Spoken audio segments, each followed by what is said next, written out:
Hello students, welcome to Vidya Institute. Class 12 probability में दो बहुत इंपॉर्टेंट टॉपिक है, एक बेस थ्योरम और एक प्रोबेबिलिटी डिस्ट्रीब्यूशन। तो ये दोनों टॉपिक जो है एग्जाम में आते हैं। प्रोबेबिलिटी डिस्ट्रीब्यूशन की वीडियो में पहले बना चुका हूँ, उसका लिंक आपको डिस्क्रिप्शन में मिल जाएगा। आज मैं आपको बताने वाला हूँ बेस थ्योरम। तो बेस थ्योरम का कंसेप्ट बताऊंगा विद एग्जाम्पल, एक एग्जाम्पल के साथ। बेस थ्योरम समझने से पहले आपको समझना होगा लॉ ऑफ टोटल प्रोबेबिलिटी क्या होता है। मैं आपको एक एग्जांपल से समझाता हूँ। मान लो हमारे पास एक बैग है और उस बैग में 3 रेड और 5 ब्लैक बॉल है। अब आपसे पूछा जाए कि इस बैग में से रेड बॉल की प्रोबेबिलिटी बताओ, तो आप एकदम बता दोगे 3/8। लेकिन हमारे पास एक बैग और है और उसके अंदर इतनी बॉल है। अब आपसे कहा जाए कि इस वाले बैग में रेड बॉल की प्रोबेबिलिटी बताओ, तो वो भी आप बता दोगे 2/8। लेकिन अब यहाँ पे हमारे पास क्वेश्चन ये है कि ये जो दो बैग है, इन दोनों बैग में से हमें कोई सा एक बैग सेलेक्ट करना है। कोई एक बैग हमें सेलेक्ट करना है, उसमें से रेड बॉल की प्रोबेबिलिटी बतानी है। भाई इसमें से रेड बॉल की प्रोबेबिलिटी कितनी होगी? फर्स्ट बैग में से कोई भी बता देगा 3/8, सेकंड बैग में से 2/8। लेकिन जो मेरा क्वेश्चन है वो ये है कि हमें दोनों बैग में से एक बैग को सेलेक्ट करना है, फिर उसमें से रेड बॉल की प्रोबेबिलिटी बतानी है। तो अब हमारे पास दो पॉसिबिलिटी हैं कि फर्स्ट बैग भी हो सकता है और सेकंड बैग भी हो सकता है। और अगर यहाँ पे 3 बैग होते तो फर्स्ट सेकंड थर्ड 3 बैग भी हो सकते हैं। तो ऐसे केस में हम लगाते हैं लॉ ऑफ टोटल प्रोबेबिलिटी। इसका फॉर्मूला बता रहा हूँ और फिर एग्जांपल से समझाऊंगा। अगर हमें कोई इवेंट ए की प्रोबेबिलिटी निकालनी है और उससे पहले एक से ज्यादा पॉसिबिलिटी है, जैसे यहाँ पे हमारी पॉसिबिलिटी थी कि हम बैग 1 भी ले सकते हैं, बैग 2 भी ले सकते हैं, तो उसके लिए हमारे पास ये फॉर्मूला होता है P(E1) इंटू A/E1। E1 मतलब ए से पहले जो पॉसिबिलिटी है, जैसे फर्स्ट बैग लेना या सेकंड बैग लेना। P(E2) A/E2 and so on. अगर एक से ज्यादा इवेंट होंगी, दो से ज्यादा, तो इस तरह से हमारा ये चलता रहेगा। तो ये हमारा लॉ ऑफ टोटल प्रोबेबिलिटी है। अब जैसे मैं इसी एग्जांपल को आपको और अच्छे से एक्सप्लेन कर देता हूँ।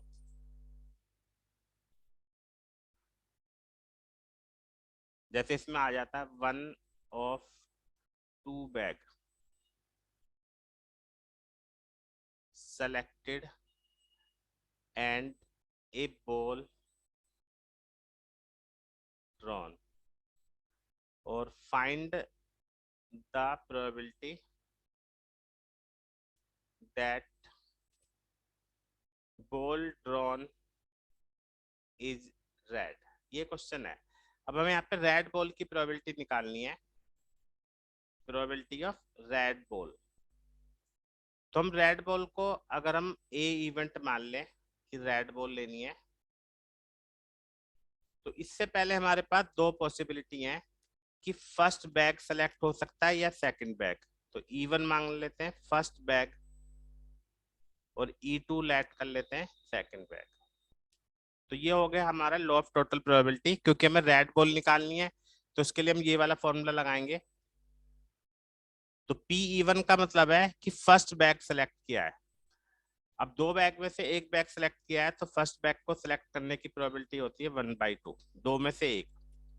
और A/E1 का मतलब कि फर्स्ट बैग सेलेक्ट किया है और उसमें से ए मतलब रेड बॉल, फर्स्ट बैग में से रेड बॉल की प्रोबेबिलिटी 3/8, प्लस E2 का मतलब सेकंड बैग, तो उसकी प्रोबेबिलिटी भी 1/2 होगी। और A/E2 का मतलब सेकंड बैग में से ए का मतलब रेड बॉल, सेकंड बैग में से रेड बॉल 2/8। तो इस तरह से हम इसको सॉल्व कर लेंगे तो हमारी रेड बॉल की प्रोबेबिलिटी आ जाएगी। तो ये एग्जांपल हो गया लॉ ऑफ टोटल प्रोबेबिलिटी का। तो लॉ ऑफ टोटल प्रोबेबिलिटी में हम किसी इवेंट की प्रोबेबिलिटी अगर निकालनी होती है और उससे पहले 2-3 इवेंट्स होती हैं, तो इस तरह से हम उसको सॉल्व कर देते हैं। इस वाली वीडियो में मैं आपको दो एग्जांपल बताऊंगा, एक लॉ ऑफ टोटल प्रोबेबिलिटी और एक बेस थ्योरम। इसके अलावा हमारे चैनल पे आपको बेस थ्योरम के सारे इंपॉर्टेंट क्वेश्चन मिल जाएंगे, उनकी प्लेलिस्ट आपको डिस्क्रिप्शन बॉक्स में मिल जाएगी और एंड स्क्रीन पे भी मिल जाएगी, वहां से आप इसके और भी सारे क्वेश्चन देखेंगे तो बेस थ्योरम आपकी कंप्लीट हो जाएगी। तो अब मैं आता हूँ बेस थ्योरम किसे कहते हैं। इसी वाले केस में अगर हमें ये बोला जाए कि जो बॉल निकाली थी वो रेड है, अभी हमसे क्या पूछा था कि रेड बॉल की प्रोबेबिलिटी क्या होगी, लेकिन अगर ये आ जाए कि रेड बॉल है गिवन है, इस बात की प्रोबेबिलिटी बताओ कि फर्स्ट बैग सेलेक्ट किया है, तो इसमें हमारा यहाँ पे E1 या E2 या E3 आ जाएगा, कुछ भी जो गिवन है वो नीचे आ गया। जो हमें फाइंड करना है कि पहले कौन सी इवेंट हुई थी, E1 E2 E3, तब हमारी बेस थ्योरम अप्लाई होती है। तो इसके लिए नीचे तो वही आएगा जो हमने लॉ ऑफ टोटल प्रोबेबिलिटी में लिखा था,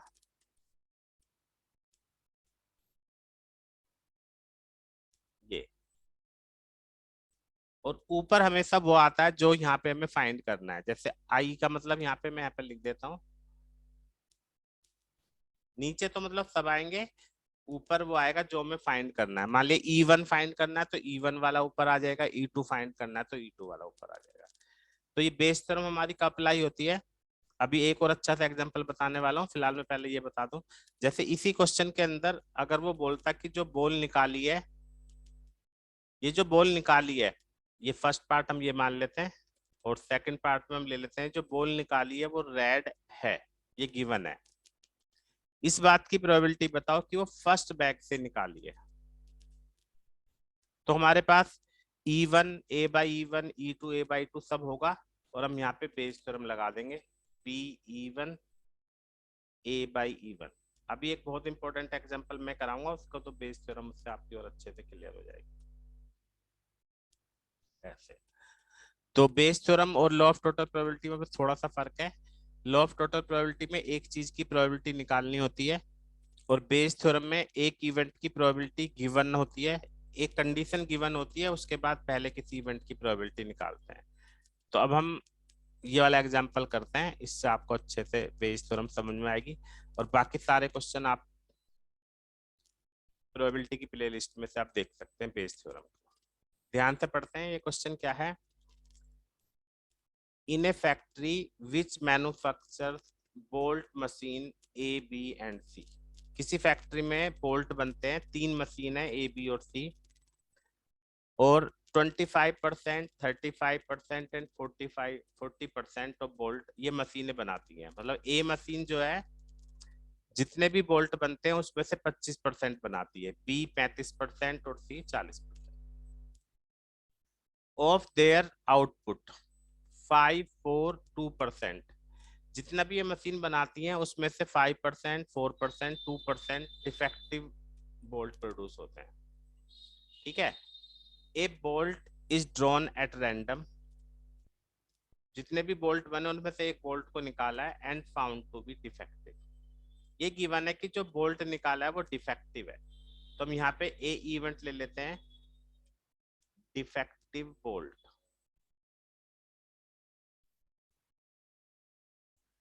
अब इससे पहले हमारे पास 3 पॉसिबिलिटी हैं, E1 E2 और E3 की मैन्युफैक्चर बाय ए, मशीन ए ने बनाया या बी ने बनाया या सी ने बनाया, 3 पॉसिबिलिटी हैं। तो E1 E2 E3 हो गया। अब मैं आपको एक बात बता दूंगा, इसी क्वेश्चन में ये पूछा होता कि जो बोल्ट बनाया वो डिफेक्टिव है, इस बात की प्रोबेबिलिटी बताओ, तो हमें निकालना होता PA, और वो निकल जाता लॉ ऑफ टोटल प्रोबेबिलिटी से। लेकिन यहाँ पे क्या है कि ये गिवन है कि जो बोल्ट निकाला था वो डिफेक्टिव है, डिफेक्टिव है इस बात की प्रोबेबिलिटी बताओ कि वो मशीन बी ने बनाया है। यानी हमें यहाँ पे क्या फाइंड करना है कि डिफेक्टिव है और मशीन बी ने बनाया, यानी E2/A, ये हमें यहाँ पे फाइंड करना है। तो हम क्या करेंगे, एक एक करके सारी प्रोबेबिलिटीज लिख देते हैं।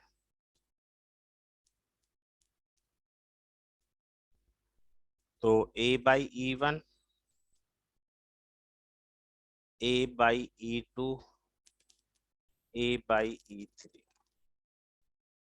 अब अलग अलग सबको सोचेंगे। E1 का मतलब जो बोल्ट है वो मशीन ए ने बनाया है। क्वेश्चन में गिवन है कि 25% आइटम मशीन ए बनाती है, 35% बी बनाती है और 40% बनाती है सी। और उसमें से 5% इसके खराब होते हैं ए मशीन के, और 4% बी के, और 2% सी के। तो ये सब निकालने के बाद अब अगर क्वेश्चन में पी ए निकालना होता तो हम लॉ ऑफ टोटल प्रोबेबिलिटी लगा देते, और इसमें हमारा क्या निकालना है ये। तो इसके लिए हमारे पास फॉर्मूला होगा नीचे तो P E one A by E one, E two A by E two,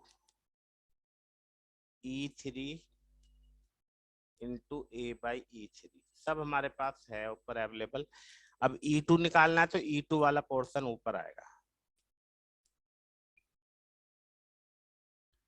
यहाँ पे टू लिखना था, तो ये हो गया हमारा P E two A by E to.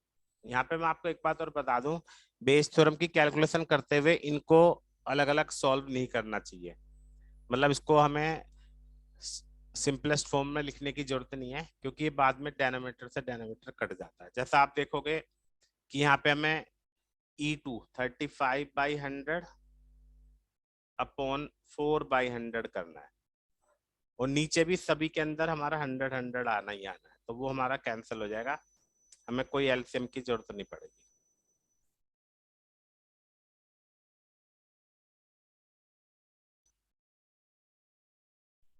ठीक है, तो ये मैंने इसलिए बताया है कि अगर आप ऊपर इसमें कैंसिल आउट नहीं करोगे तो ये आराम से हमारा ये सब कट जाएंगे। एलसीएम लेके कट गया तो कितना आ गया 140 अपॉन 25 इंटू 5, 125, 140, 80। तो 140 अपॉन इन तीनों को ऐड करके लिख देंगे 5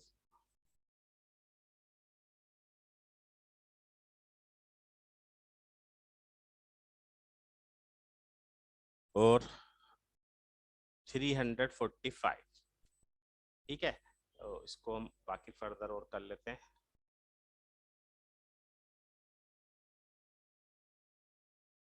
28/69 ये हमारा आंसर हो गया। कैलकुलेशन आप चेक भी कर सकते हो, कभी कभी मिस्टेक हो जाती है। तो ये बेस थ्योरम का मैंने आपको थोड़ा सा कंसेप्ट बताया एक एग्जांपल के साथ, बाकी बेस थ्योरम के क्वेश्चन आपको एग्जांपल करने से आएंगे। स्क्रीन पे आपको प्लेलिस्ट नजर आ रही है प्रोबेबिलिटी की, जहाँ पे बेस थ्योरम के आपको ऑलमोस्ट सारे इंपॉर्टेंट क्वेश्चन मिल जाएंगे जो सीबीएसई एग्जाम में आ सकते हैं। तो वहां से आप देखेंगे तो आपको बेस थ्योरम अच्छे से आ जाएगी। और किसी भी स्टूडेंट को कोई भी प्रॉब्लम हो तो मेरे को कमेंट बॉक्स में लिख सकते हो, मैं उसका आंसर रिप्लाई कर दूंगा। Thank you very much.